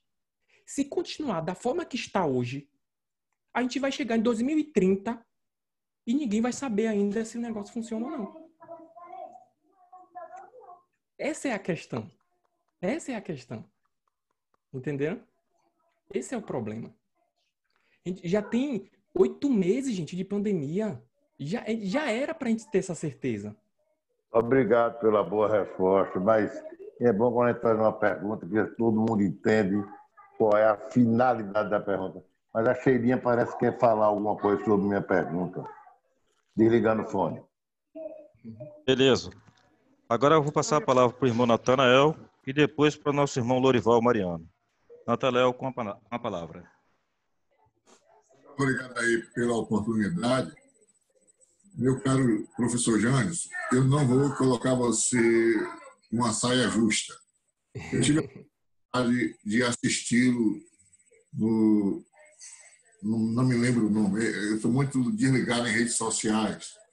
E você, naquela oportunidade, mais ou menos no caminho do vírus, dedão do pé, como é que ele entra, como é que ele sai. E eu acho que seria bom, seria oportuno, para nós que somos leigos, tabaréus, caipiras, que 5 trabalhadores ou 6 de petróleo não entendem burufas disso, seria obrigado, na linguagem que você escolher, tá boa. Não é que o vírus é coronavírus, o vírus entra no dedão do pé, como é que faz, como é que não faz, para que todo fique sabendo de uma maneira bem simples como nós podemos ser contaminados. Muito obrigado. Bom, já está provado, né, que essa contaminação ocorre aí através das vias aéreas, né? Por que vias aéreas? Porque, vejam só, o nosso corpo ele tem uma capa protetora muito eficiente, que é a nossa pele. Né? A nossa pele ela é semi-permeável. Na maioria das vezes, ela não vai deixar uma substância, um micróbio entrar no nosso corpo, né? Se fosse diferente, né? A gente entrou em contato lá com petróleo, a gente iria absorver petróleo. O petróleo ia cair na corrente sanguínea. Mas isso não acontece, né? É uma capa muito protetora. Ela não protege contra tudo, mas protege também. Só que tem algumas partes do nosso corpo que tem um revestimento, que não é a pele, mas a gente chama de epitélio também, que são as mucosas. Só que essas mucosas não oferecem para a gente a mesma proteção que a pele apresenta. E essas mucosas, elas têm uma capacidade de absorção maior. Elas não protegem tanto. Então, por exemplo, a mucosa que reveste a boca, né? Tem medicamento que a gente coloca ali debaixo da língua e ele é absorvido, né? Você já deve ter ouvido falar disso. As mucosas que revestem as narinas e todo o trato respiratório, ela tem essa capacidade de absorção, não só de substâncias, mas também algumas partículas, alguns micróbios conseguem entrar. Só que essas mucosas, são partes do nosso corpo que são muito vascularizadas. Tem muito vaso sanguíneo ali fininho, então passa muito sangue ali o tempo todo. Aí já era. Se um vírus ou uma bactéria caiu na corrente sanguínea, aí ele pode parar em qualquer parte do corpo. Entendeu? Aí ele vai parar em qualquer parte do corpo. E isso é o que está se apresentando na Covid, porque inicialmente acreditava-se que o vírus ele ficava ali preferencialmente no tecido pulmonar, nos pulmões. E hoje já está comprovado que não é bem assim. Já foi detectada uma grande quantidade do novo coronavírus no aparelho digestivo, em vários outros tecidos. Tem pessoas que precisam fazer hemodiálise, por exemplo. Pacientes com Covid-19 que precisam fazer hemodiálise porque a função renal fica destruída. Por quê? Porque o vírus, né, entrou ali pelas vias aéreas, entrou na mucosa, caiu na corrente sanguínea. Aí é a deriva. É a deriva. Imagine um barco lá, a deriva. Onde é que ele vai parar? No mar. Onde a corrente mandar. E assim a corrente sanguínea. Claro que tem um fluxo, né? Coração, pulmão e tal, mas a gente não sabe exatamente onde ele vai parar. Onde ele parar e conseguir se multiplicar, a tendência é que ele ataque esse órgão de uma maneira mais intensa, digamos assim. Beleza. Vou passar a palavra agora para o nosso irmão Loival Mariano. Com a palavra. Boa noite, professor. Inicialmente, eu gostaria de parabenizar a iniciativa do Grande Oriente por trazer um profissional de saúde para esclarecer e tirar, como está tirando muitas dúvidas nossas aqui. Professor, a minha pergunta seria o seguinte: se é que vai ficar algum legado, qual é o legado que o professor acha que ficará para a humanidade, para a medicina em geral? Qual é o legado que podemos tirar dessa pandemia? Ou se ainda está cedo para fazer essa avaliação?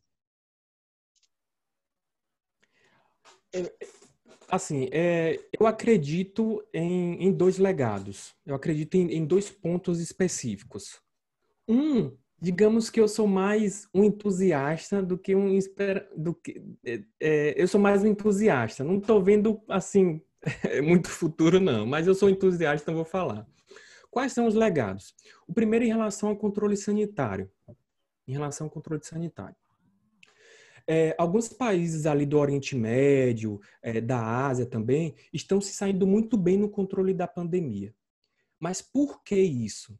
Porque há 2, 3 anos atrás, eles passaram por uma epidemia também de um tipo de coronavírus, que a gente chamou de MERS, que matou muita gente.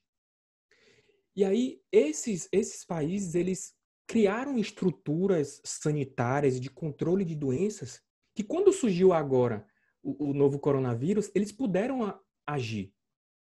Tem país ali no Oriente Médio e na Ásia que fechou fronteira antes da Organização Mundial de Saúde determinar. Quando a Organização Mundial de Saúde estava dizendo não, ainda não precisa se preocupar muito, teve país que já estava com fronteira fechada. Fecharam fronteiras, testaram a população em massa e conseguiram isolar aquelas pessoas que já estavam contaminadas. Esses países, sim, conseguiram fazer o tal do isolamento vertical. Mas por quê? Porque eles agiram antes, com bastante antecedência, por conta da experiência que haviam vivido 2, 3 anos atrás. Então, esse sistema de vigilância sanitária, de controle de epidemia, eu acho que é um legado que vai ficar. Eu acho que pelo menos eu espero, né, que a partir de agora, todos os países não negligenciem mais um sinal de epidemia e esperem apenas, né, tomar proporções maiores para poder tomar suas medidas. Porque hoje, pessoal, hoje não, né? Quando começou o isolamento social no Brasil, não dava mais para fazer isolamento vertical, né? Muita gente questionou isso. Porque o Brasil não tinha testado. Não tinha testado. Até hoje, de certa forma, a gente tem uma dificuldade para testar a população. Então, sem teste, sem você identificar na população quem está infectado ou não, não tem como fazer um isolamento. E olha quão bom seria, né? A gente não estaria com o comércio fechado, empresas não...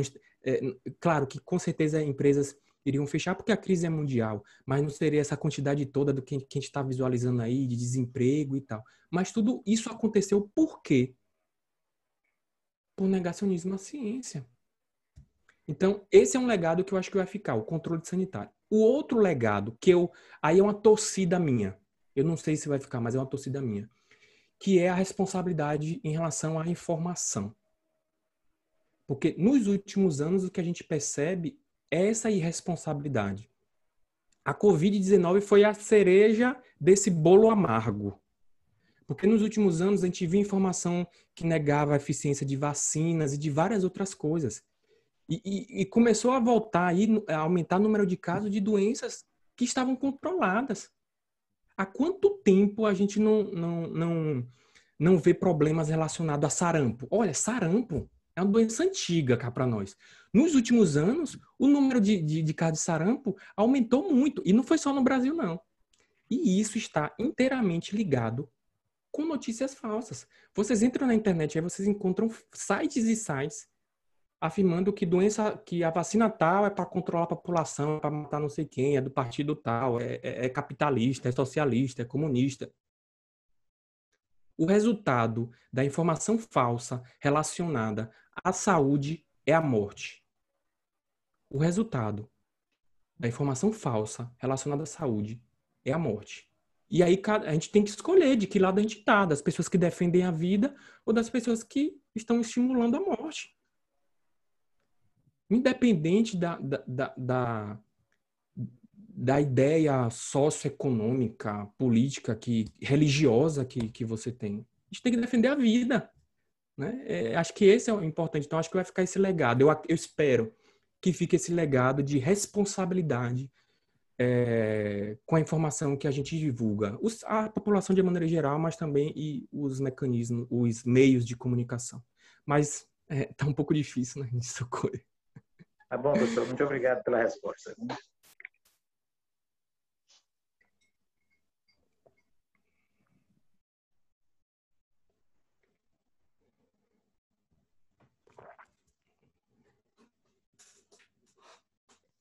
Vai falar agora a nossa sobrinha Sheila Cristina e depois o irmão Ademir. Com a palavra, nossa sobrinha Sheila Cristina.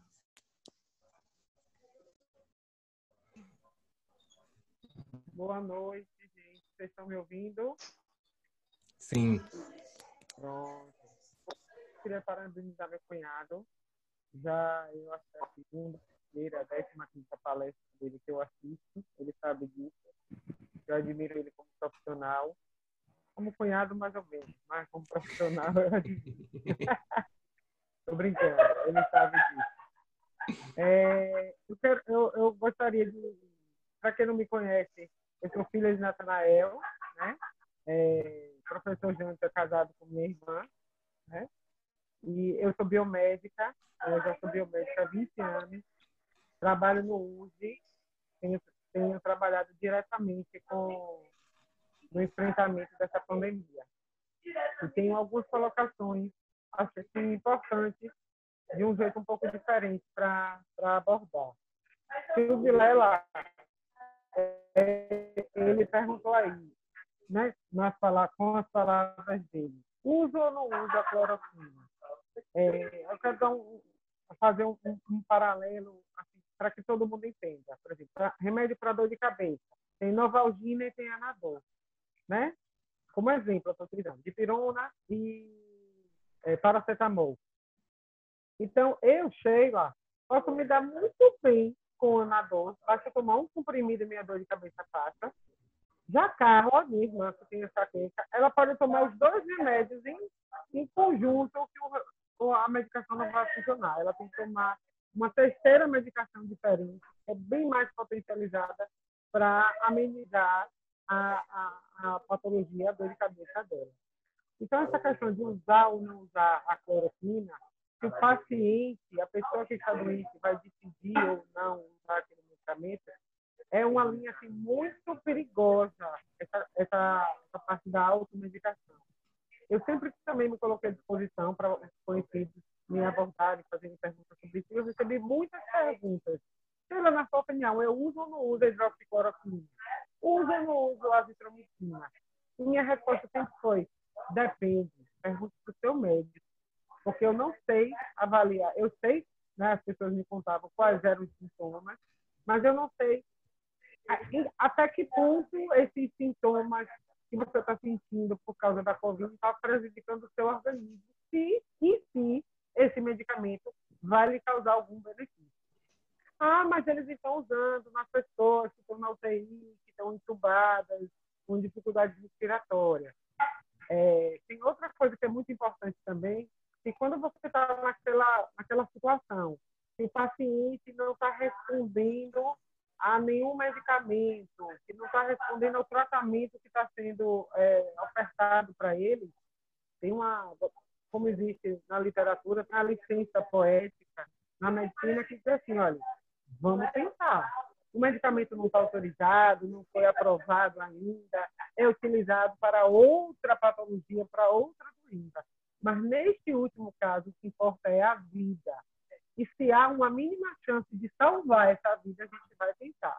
Então, nesse caso, a equipe médica vai decidir se usa ou não aquele medicamento, né? Então, usa ou não usa, é eficaz ou não é eficaz a hidroxicloroquina? Depende de cada caso, depende de cada pessoa, do organismo de cada pessoa. Eu fui acometida pelo Covid. Passei 14 dias isolada, não tive, graças a Deus, sequelas, não tenho sequelas, mas eu tenho conhecidos próximos que tiveram Covid, passaram, se curaram, mas hoje estão sofrendo ainda com dores no corpo, com perda de olfato, com pneumonia. O Covid foi embora, mas as sequelas, algumas sequelas ficaram. Eu não tive sequelas, mas tive sintomas muito fortes. Durante 4 dias eu tive febre que não baixava de 39. Dores horríveis no corpo, dores horríveis, dor de cabeça. Já tem gente que passa pelo Covid e não tem nada, não tem uma dor, não tem uma coriza, um espirro. Então, assim, é muito difícil você chegar e padronizar, dizer, como eu tenho visto, a ciência tem visto aí, esquemas de pré-tratamento, de prevenção para o Covid. Isso é muito arriscado. O professor Jânio também falou uma coisa muito importante aí, que é o negacionismo com relação a essa pandemia. O que é o negacionismo? As pessoas não acreditarem que esse vírus mata. Estamos próximos de atingir a triste marca de 1 milhão de mortos no nosso país, em decorrência do Covid. 100 mil.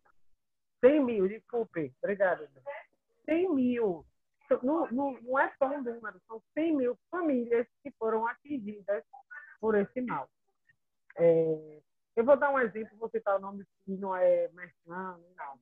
Eu tenho ido ao supermercado para fazer as compras aqui de casa. E eu sempre vou no Zé Barbosa. Você não conhece o Zé Barbosa aqui da Francisco Porto, ele fica numa quadra e ele tem 2 estacionamentos, um do lado direito e um do lado esquerdo. E havia, até essa abertura do comércio, um controle de entrada e saída no supermercado. E estava tão restrita a coisa que não estava com tanto movimento que um dos estacionamentos estava fechado para concentrar o controle no estacionamento só. Eu estive no Zé Barbosa hoje para fazer compras, estavam os 2 estacionamentos abertos, completamente lotados, e as ruas em volta também completamente lotadas de carros estacionados na direita e na esquerda, as filas de dentro do supermercado fazendo volta nas gôndolas. E o que me chamou a atenção foi que o Zé Barbosa já estava aberto antes. Mas depois da abertura do comércio pelo governo, as pessoas acreditaram, ou acreditam, não sei, que a pandemia passou. Então, se o comércio está aberto, eu posso sair. Estou liberado, acabou a pandemia. E não é bem assim. Um grande problema que a gente tem no nosso país, é que a gente não tem a cultura da informação, da educação. E chegamos num ponto que, por mais boas informações verdadeiras que a gente passe, a população, se a gente não tem esse casamento de educação populacional e governamental, a coisa não vai funcionar. E nesse momento a gente está nessa divergência, nesse litígio. O governo diz uma coisa, a ciência diz outra, a população acredita no que ela quiser, não é completamente diferente. E isso só prejudica. Como o professor Joelson colocou, o resultado disso vai ser a morte. Está sendo a morte. Então, era isso que eu queria colocar. Eu sou profissional de saúde e eu tenho visto essas colocações que eu fiz, inclusive dentro da minha equipe. Essa negação da pandemia, a falta de cuidado, a falta de zelo, a falta de responsabilidade com o próximo, né? Meu pai está aqui me chamando a atenção, dizendo que eu estou me alongando, mas eu acho que ele é a pessoa menos indicada para dizer que a pessoa é aluna, é prolífica. Eu acho que eu julgo que tudo isso que eu falei era realmente importante colocar, porque tem pessoas formadoras, porque eu acredito que como pessoas inteligentes, nós somos, além de formadores de opinião, nós somos influenciadores e a gente tem responsabilidade nisso. Obrigado pela oportunidade de emitir minha opinião. Perfeito, perfeito. A palavra agora vai ficar com o irmão Ademir. Pode fazer uso da palavra, irmão.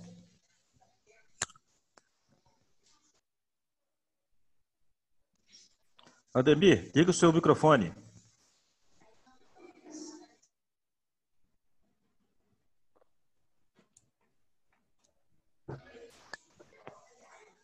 Não estamos ouvindo ainda, Ademir. Não estamos ouvindo ainda.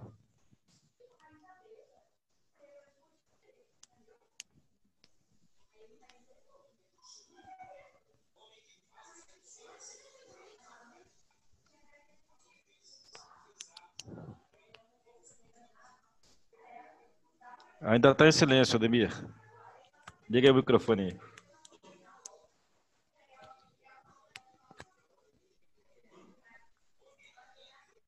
Agora.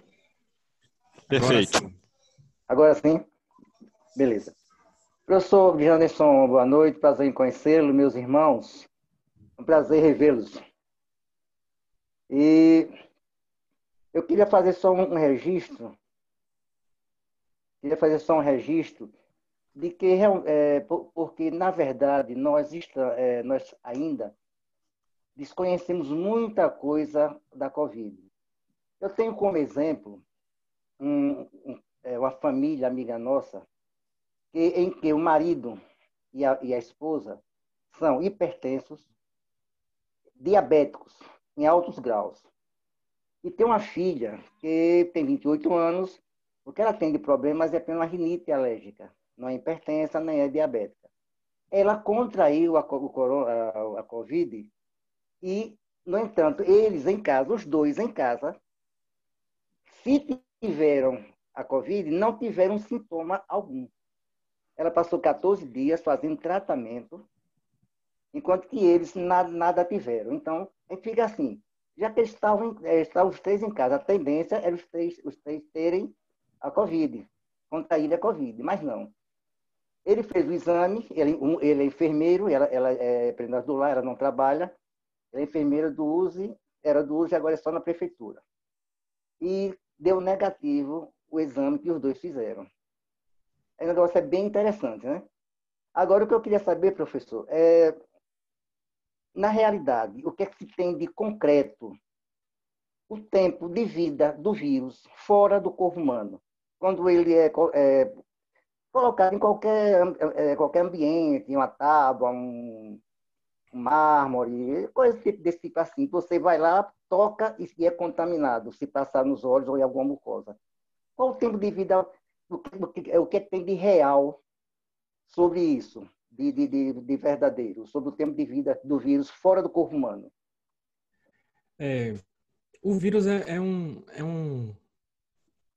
um micróbio, digamos assim, bem interessante, porque fora do corpo, seja de que ser vivo for, fora de um mosquito, fora de um cachorro, fora do ser humano, o vírus, ele não faz nada. Ele não se multiplica, ele não se alimenta. Por isso que na ciência, e aí já é algo mais específico assim, na ciência, até hoje, há uma discussão se a gente pode considerar o vírus um ser vivo ou não.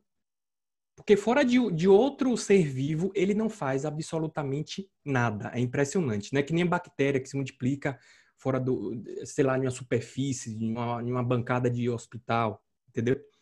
Agora, já tem uns 2 meses, mais ou menos, eu não vou lembrar, assim, o período de tudo que avaliaram. Mas nesse estudo que eu já li tem uns 2 meses, foi testado justamente a capacidade do vírus infectar uma pessoa após X tempo em determinada superfície. Então, colocaram um vírus lá na superfície metálica, na superfície de plástico, na água, em vários locais, em vários ambientes. E depois testaram se esses vírus preservavam a capacidade de infectar outro ser vivo. E aí variou muito. Teve superfície na qual o vírus só manteve essa capacidade de infecção durante 3 dias. Em outras superfícies durou mais 10 dias, 15 dias. Eu não vou lembrar agora exatamente, porque foram muitas superfícies, muitos ambientes que eles testaram. Agora, sim, o que é que eu acho? O que é que eu acredito? Se a gente ficar preocupado com isso, aí a gente vai entrar numa paranoia definitivamente. Porque vamos olhar, olha ao seu redor agora. Vamos olhar, todo mundo olha ao seu redor aí, as superfícies que tem aí. Aqui eu tenho uma mesa de madeira, tem um microfone aqui que tem esse suporte de metal, tem papel, tem teclado, coisa de plástico aqui. Então, são inúmeras superfícies que um vírus pode ficar, correto? Independente dessa superfície, o que é mais importante para a gente é não levar esse vírus até as nossas vias aéreas. Por isso a importância de estar sempre limpando as mãos, de estar usando máscara, porque essas superfícies a gente não vai ter como controlar. Se a gente não sair de casa, ainda assim tem trocentas superfícies dentro das nossas casas que o vírus pode ficar. Então, seria se a gente pensasse em controlar assim, a contaminação das superfícies, seria algo impossível de fazer. É muito mais fácil a gente colocar uma barreira entre o vírus que está em qualquer superfície e e o nosso sistema respiratório, as nossas vias aéreas. Tá? Então, varia muito. Tem superfície que é 5 dias, 10 dias, 15 dias. Ok, obrigado. Eu mesmo em casa, estou aqui sentado, mas por quê? Porque eu tenho coisas aqui né, onde eu estou, que eu trouxe da rua hoje pelo dia, entendeu? Então, eu desinfectei, mas o álcool está aqui, e quando eu pego alguma coisa, eu já passo na mão. Eu coço muito os olhos, porque eu tenho rinite alérgica, então por isso que eu fico preocupado. Os olhos nariz eu coço muito, por causa disso. Eu sei o que obrigado. É isso, eu passo por isso também. Rinite é complicado. Muito obrigado, viu? Nada. Professor, diversas informações que a gente recebe, diversos debates que a gente vê o pessoal, principalmente comentando na mídia, usam como referência a Organização Mundial de Saúde. Na minha análise, eu não consigo vê-la como uma fonte científica de divulgação, apesar dela ser o principal órgão de saúde no mundo. Eu perguntaria ao senhor, a OMS, ela é mais política ou ela é mais científica? Ela é confiável nessa como fonte de informações do Covid? A Organização Mundial de Saúde ela é mais científica. Tem influência política? Tem. Afinal de contas, qual é a organização multinacional que não vai ter uma influência política? Tem influência política, sim. Mas as decisões da Organização Mundial de Saúde são mais baseadas em questões científicas. E aí eu quero fazer uma observação sobre isso. Acho que essa pergunta é muito interessante. Em relação às medidas que a Organização Mundial de Saúde tomou ao longo dos meses, é claro que ocorreram aí erros. Mas a gente está diante de uma doença nova. Como quem foi que falou, eu tinha que conversar com o seu Ademir falou, né, deu esse exemplo aí de uma pessoa que não tem doença nenhuma e que contraiu e a outra que já é doente não contraiu. Então, é impossível diante de uma situação dessa, os profissionais de saúde, as organizações de saúde não cometerem erro. É muito fácil a gente acertar quando a gente já sabe o caminho que a doença percorre. Entendeu? Diante de uma situação dessa, erros naturalmente vão ocorrer. Então, assim, eu acredito na Organização Mundial de Saúde como referência. Isso significa que ela vai acertar sempre? Não. Isso significa que ela vai errar menos. É diferente. Se a gente não tomar como a Organização Mundial de Saúde como parâmetro, qual é o parâmetro que a gente vai seguir? Vamos pensar só em Brasil. Não. Vamos pensar só em um estado do Brasil. Qualquer um. Bahia, São Paulo, qualquer um.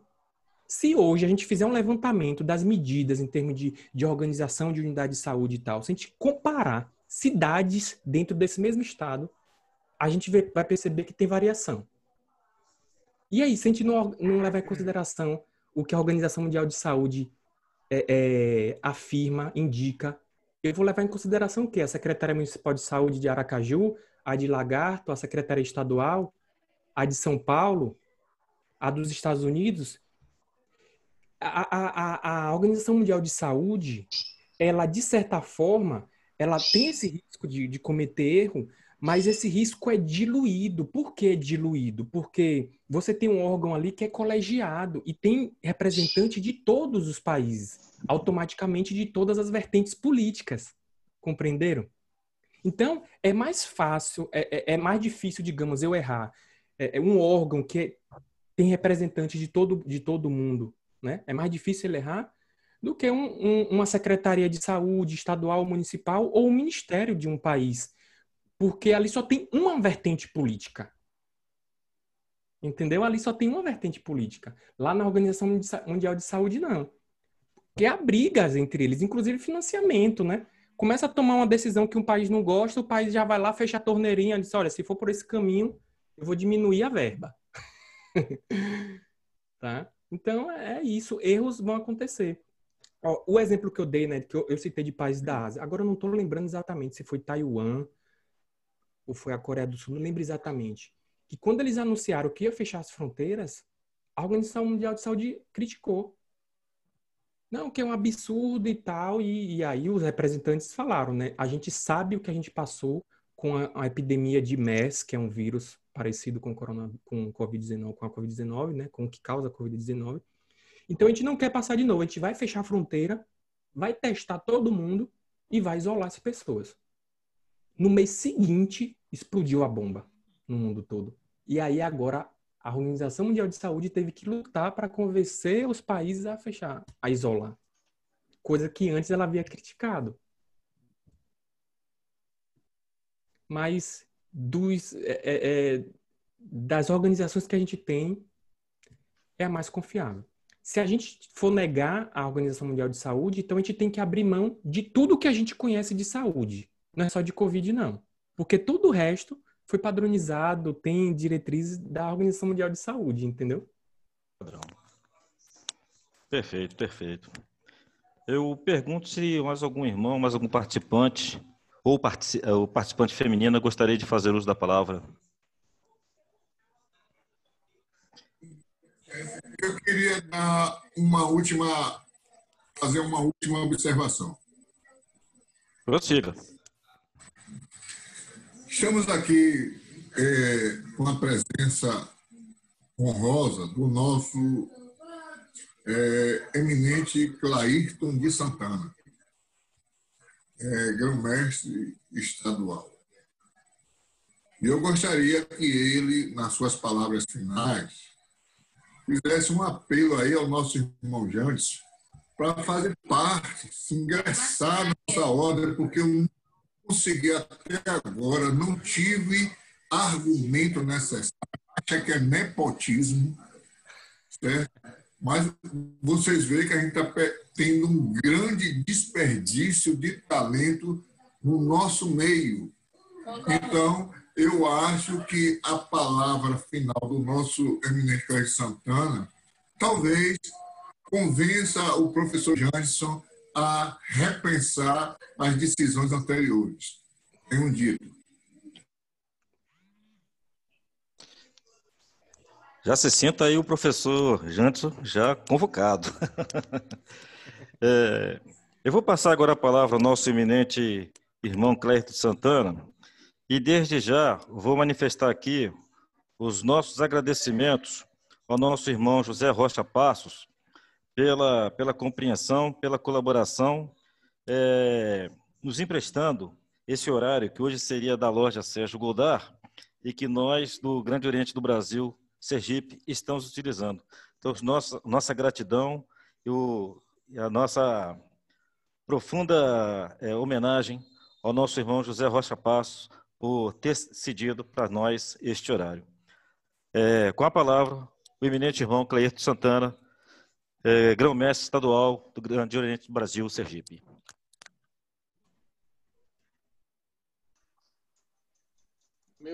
Meus irmãos, meu boa noite a todos. Professor Janderson, que felicidade nós tivemos hoje, meu irmão. Como disse o grande Vilela, foi uma verdadeira aula que hoje à noite nós tivemos a oportunidade de assistir diante dessa pandemia que tem aterrorizado o mundo todo. E aqui em Sergipe não é diferente. Nós estamos vendo aí famílias sofrendo, perdendo seus indivíduos, mas temos que ter muita fé no grande arquiteto do universo. E tudo isso vai passar. Vai demorar um pouco, mas com certeza nós vamos vencer. O nosso irmão Natanael, ele sugeriu, nosso irmão Janderson, vamos realmente formar depois, com calma, junto com uma classe médica que nós temos, inclusive, nas lojas maçônicas, irmãos que estão propensos, são os verdadeiros guerreiros que estão aí batalhando nessa triste situação de pandemia, estão dando de tudo, inclusive alguns adoecendo, como nós tivemos recentemente, irmãos médicos maçom, que contraíram o coronavírus, mas graças ao grande arquiteto do universo se recuperaram e estão aí na ativa, na frente, lutando para que possamos trabalhar e, consequentemente, trazer informações como hoje tivemos o prazer de ver o nosso grande professor Janderson trazer essas informações. E que possamos, durante esse período agora, contar com irmãos que possam trazer informações, orientando, para que possamos, consequentemente, amenizar e preparar todos nós. Nossa grande preocupação agora é com o retorno das lojas maçônicas. Vamos ter muita calma, muita paciência, para que possamos sair dessa com galhardia.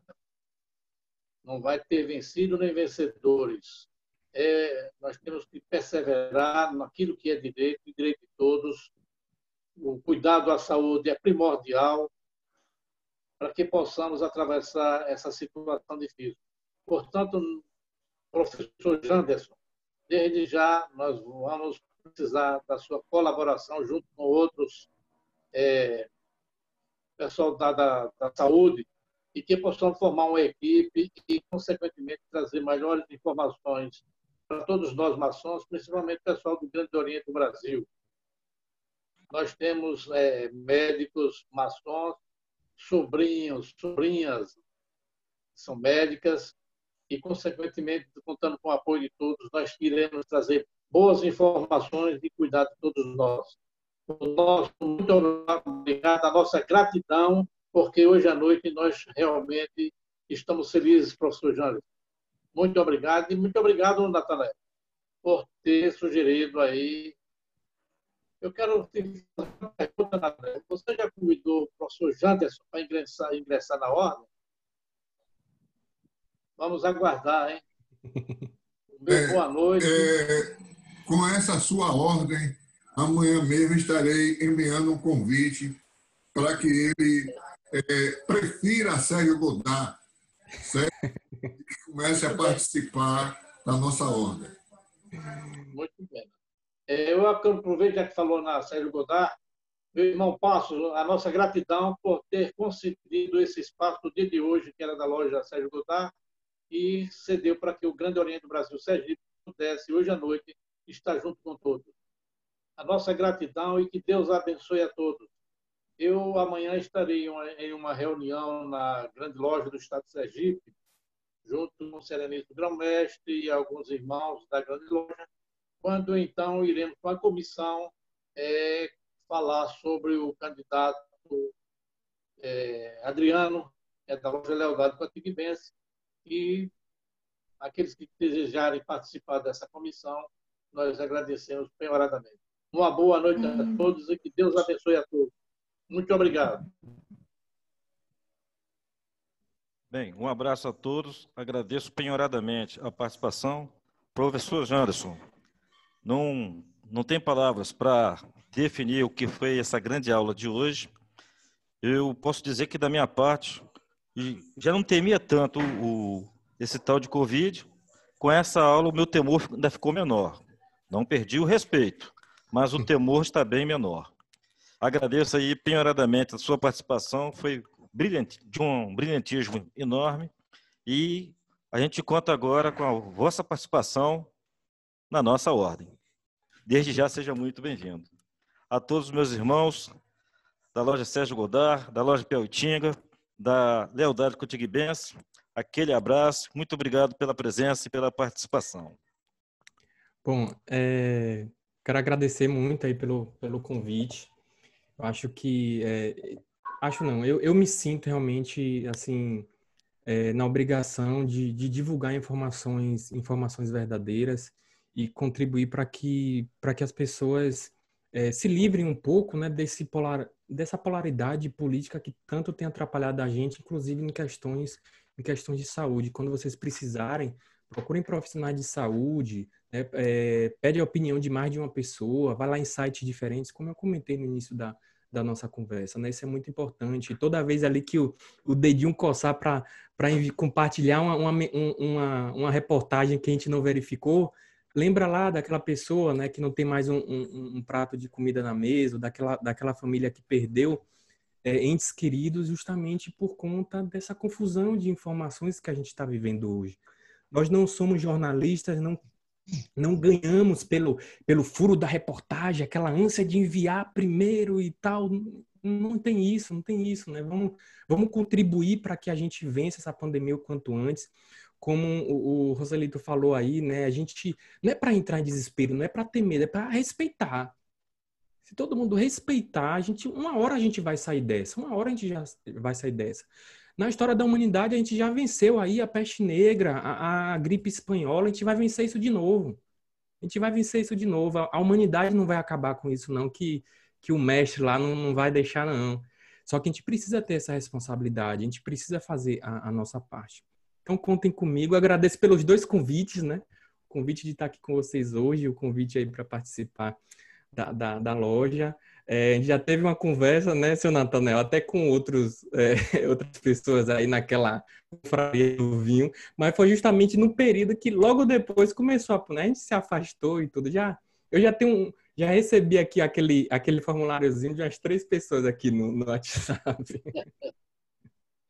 Tá, então fiquem com Deus, tudo de bom aí, que Deus proteja todas as famílias que estão aqui representadas.